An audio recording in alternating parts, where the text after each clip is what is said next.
Boxing King Media in association with Boxstore. Johnny Nelson out here at the Alexandra Palace. My first time here. Bit of a trek from up north. Have you just come down today? I literally have just drove down 5 hours. Why? Accidents.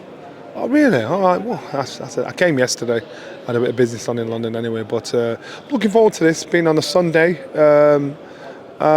Be interesting. Be interesting to say the least. I know the darts the day after that coming Christmas, but it'd be good. Nice little. Might be a good idea dropping a Sunday show. It definitely will be interesting. There's only one way to do it is by testing the market. So the first show, obviously, Sky are putting on, if this is going to be a regular thing, what a way to start it off with Adam Azim, a guy that they're obviously looking to put out there as, I want to use a cliche, the next Amir Khan, but he's left a big gap, and I'm assuming they want him to be that guy that fills a void. I've said it before, it's not what you say, it's what you see. Many people can say Adam's X, Y, Z, he's this, he's that, he's the other. And it's happened many times with fighters where you big up and push through to sell, to get bums on seats, and when actually tested, they fall by the wayside and get exposed. I think Adam's one of those fighters, 6 fights into his professional career, fight number 7, only gone the distance 1. In those 6 fights, he showed professionalism, he showed power, he showed speed, he showed confidence, he showed potential growth. How he cuts through the domestic opposition will tell us so much about his future, and that's what we've got to look out for. Just see how he looks, see how he performs. In another fight that people are saying this should be hard for him, and so in the next fight they're going to say that again, then the next fight they're going to say that again. I remember seeing Naz, them saying the same thing, and Naz blitzed through domestic level with ease. I don't think he actually went for the British title. No, he didn't. And so I think Adam is that fighter where he has speed, he has power. Amir Khan is probably the fastest fight I've ever seen live. Adam has the speed, but not Amir Khan's speed. He has the power, not the Prince Azim power. And his boy's 20 years old. He's still growing.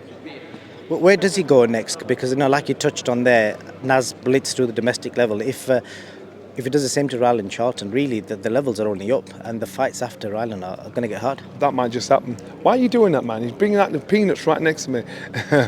That might just happen because it might get to a point where other domestic fighters don't want to fight him because they think, you know what, let's wait for him to move on. I don't want to lose to this guy. And so that just might be the case. They may look at him. Adam Azim's in a position where fighters are now sizing him up, and he's not even got anything substantial yet as a fighter, and it's just a case of how good he is to deal with oncomers, hunters. That's a good way of putting it. On the undercard, you've got Leron Richards, who, without being disrespectful, I'm going to compare his journey a little bit to yourself. A very good, skillful fighter, but I get the feeling the fans don't appreciate his skills, and by the looks of it, possibly the promoters aren't either. Yeah, but this is the kind of fight that will bring the best out in him. I think this is fight of the night. I think Zach Shelley has dreamed of this fight. This is his world title fight. They're passionate about the fight. They said he'd worked for this for 3 years. So if Laurent thinks this is a walk in the park, then he's going to be shocked. But I think this will bring the best out in Laurent. And I think it's going to be fight of the night. It'll be a really good fight. He's only got a 1-fight deal. Do you think he's kind of gambling on his career? Because let's just say it doesn't look good, or even if he loses, he's kind of left in a bit of a limbo. Yeah, but it's also the promoters as well. They're thinking, let's just see. We'll do this fight with you. Let's just see. Let's just see what you're like under pressure to fight somebody that could really take it out on you. So it's both sides. It works both ways. It definitely does. Just want to speak to you about a couple of other topics, Johnny. The biggest talking topic this week's been the whole back and forth between Eddie Hearn, Steffi Bull, Joe Gallagher, this whole Tasha Jonas, Terry Harper rematch. As of from yesterday, allegedly, another bid's gone in, not far off $500,000 by the sounds of it. What do you make of that? Because obviously, according to the other side, that's life-changing money. It's more than double Tasha's purse, and she should be accepting it. As a prize fighter, yes, if that is the case. As a prize fighter, I'm always on the fighter side. You go where the money is, and it makes sense. If it's a really, don't sell out. But what I'm saying to you is, if there's a fight that's there and you think you can pull it off, and you get offered ridiculous money, listen. When Natasha finishes, Sky, DAZN, everybody else still be operating. So she's got to do what's best for her in this moment in time. So they've got to think about it. Put ego out the window and just think, right, this is the best move for me. There's a fight there that I can win, I'd go for it. That's what I would do as a fighter. Make the best move. Good stuff. And then the other topic I wanted to speak to you about is this ongoing situation with Lawrence Okoli. Have you been keeping tabs on it? Yes, I have, and I feel for Lawrence because Lawrence is, and my message is, lose a battle to win a war. I've seen many fighters fighting and arguing with promoters, spending thousands on legal fees, where a promoters will have a solicitor working in house. It'll cost them nothing to send a solicitor's letter. As a fighter, you're charging 100 quid, 250 quid a letter. 40 letters down the line, you spent a lot of money, you're in court, and usually the fighter wins unless you've got somebody big and powerful that's got money behind you to help you out of that situation. I gather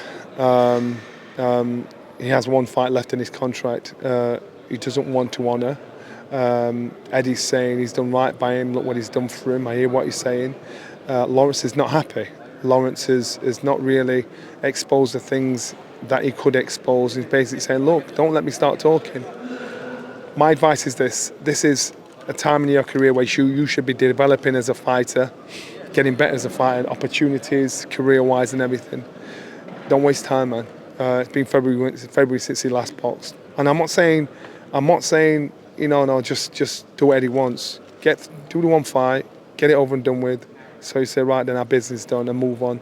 Because in years to come, he'll regret wasting time over an argument that really is just costing money and time and crucial parts of his career.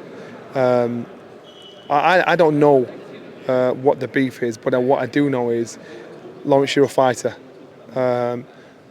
The story in between is he's convinced that he has got a fight on his contract.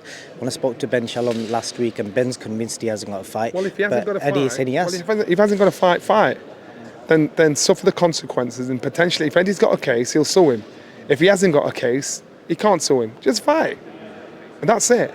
I kind of had something like that myself. But what I'm saying to you is, it's been an argument for since February. And Eddie's saying, look, we've done right by him, look what we've done by him, that's fine, whatever. Lawrence is saying, I'm not happy. Eddie's saying, you've got one more fight. If he goes to Eddie and says, all right, let's do one more fight, and Eddie says, you know what, I'm only going to give it you if you sign another 5-fight deal, then we got a problem. There's an issue. Then he needs to expose the life out of them. But it's just, we're fighters. We're fighters, we want to fight. And I understand don't want to tie himself into something, but I just think, look how much time he's wasted on his career that should be developing. I'm on your side, Lawrence, I hear what you're saying, but look at the bigger picture, because when you're done, you think, shit, you know what, I should just bit the bullet and had the argument afterwards. Interesting thoughts there. And the other topic I want to speak to you about is there's news ongoing that Age is looking for another trainer again. Apparently it's not Roy Jones Jr. according to Eddie Hearn yesterday. But the point I wanted to raise was, I spoke to Dominic this morning as well. Angel Fernandez in all this situation. Is it fair on him that they were constantly talking about new trainers and he's kind of just the guy who's there to pick up the pieces or just be the second guy or whatever? Is it fair on him that? We don't really know the role of Angel, so you've got some fighters that'll train with a fighter. When they want to step it up and go for a certain fight, they'll go and get more professional insight from somebody else to come in the camp. So that might be the arrangement between them. AJ trusts Angel to do the basics, to get the basics done. Does he trust him at a high level? I'm assuming not. If he's thinking about getting somebody else in him, I'm assuming he wants a bit more of an input, a bit more of an insight from somebody. But we don't know the inside of what's going on there. AJ's got to make up his mind what he wants and what benefit he can get from getting a new trainer. But again, remember, AJ's still in a situation where he's got to find himself and feel comfortable with himself and his trainer and his reason for fighting after losing to Usyk twice. I get it. And what I said before, I get it, man. This man's been to the top. Is he going to be happy being in the position he's in now when he's been top of his game for 7 years? And it's hard to deal with. It's not being disrespectful. What I'm saying to you is, he's got to get his head right. He's got to decide what he wants and what's best for him. Definitely. And the last thing I want to speak to you about is I spoke to Kell Brook this morning, and he said something to me that kind of not set off alarm bells, but it kind of makes you appreciate the life boxers live. He said post-retirement he feels dead inside. Yeah. Boxing is an addiction, and you'll always think you're a fighter even when you can't fight anymore. Kell had drive, ambition. He had stability in boxing. That one thing you thought, I've got to keep myself in good condition because I might be fighting in 3 or 4 months' time. When that's gone, it feels like somebody's stolen a day out of the week. Something's missing out your life, and it's hard. And that's why boxers fight on.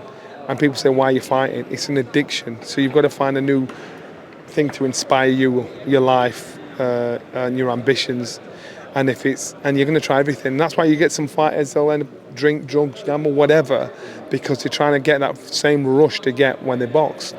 And so with Kell saying that, it's not foreign to me, because I've seen it with many, many fighters. And that's why, again, that answered the question why a lot of fighters fight on when they should jack in. It's hard to walk away. Look what Tyson Fury's done. I've quit. He ain't quit nothing. Fighting will quit him before he quits fighting. And that's with Kell as well. I think Keller's got to find something that grabs his attention, that makes him feel comfortable, and it's going to be a hard find. And that's what I was with a lot of fighters, why they carry on fighting. It's nicely put, Johnny. It's just come to me, obviously, there was stuff circulating last night online about Adam Smith not being part of Sky anymore. Are you guys like to talk about that? Is there any mention on that? That's the first I've heard about him not being part of Sky. Adam's ill, and I wish him all the best. Whatever the rumours are, let Adam address that.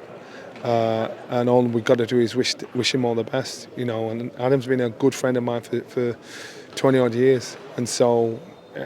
It's not my business, your business, or anybody else's business to throw stones. So all I do is wish him the best, and I think Sky will do the best for Adam as well to wait, and the door's open for him to come back after he gets better. I hope so too as well. It's good to know that because, like I said to Dominic this morning, Adam's been a massive part of my childhood. It will have been yours as well. Just watching him, obviously doing his thing. He did loads of stuff in the Ingle gym as well over the years. So hopefully we can see him come back. Thank you for your time, Johnny. You're welcome.